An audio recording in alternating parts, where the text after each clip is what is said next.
আমাদের এখানে আসার একটাই কারণ, আমরা সকল বৈষম্য নিরসন চাই এবং জাতীয়করণ চাই।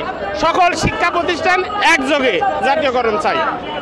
আমাদের এখানে অনেক বৈষম্য আছে। আমাদের বর্তমানে একটা বেতন দেওয়া হয় বেসরকারি ইএফটির মাধ্যমে, যা আমরা মাসের শেষে পাই।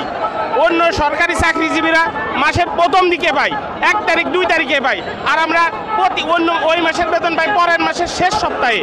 আমাদের জীবন নিয়ে আমরা চলতে পারি না, খুব অসহায়ভাবে আছি। আমাদের বাড়ি ভাড়া নাই। আমাদের বাড়ি ভাড়া দেওয়া হয় 1000 টাকা, যেখানে সরকারিভাবে দেওয়া হয় 45%। আমাদের মাত্র 1000 টাকা, যা আমরা চলতে পারি না। আমরা সরকারি নিয়মে সমস্ত সুযোগ সুবিধা চাই, কোনো বৈষম্য থাকবে না। আমাদের বিগত মাননীয় শিক্ষা উপদেষ্টা বলেছিলেন আর সামনের বাজেটে সকল বৈষম্য দূরীকরণের চেষ্টা করবেন, কিন্তু সেই বাজেট শেষ হয়ে গেছে, আজও আমরা সেই সুফল পাচ্ছি না। শুনতেছি নাকি যে এটা অন্য খাতে চলে যাচ্ছে। আমরা সেটা চাই না, আমরা মানি না, মানবো না।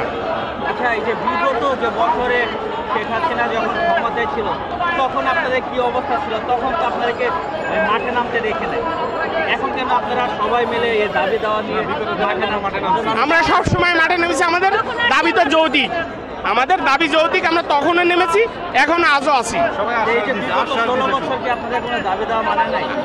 আমরা তখনও দাবির চেষ্টা করেছি, আমাদের সরকারের কাছে আমাদের দাবি তুলে ধরেছি, আশ্বাস দিয়েছে।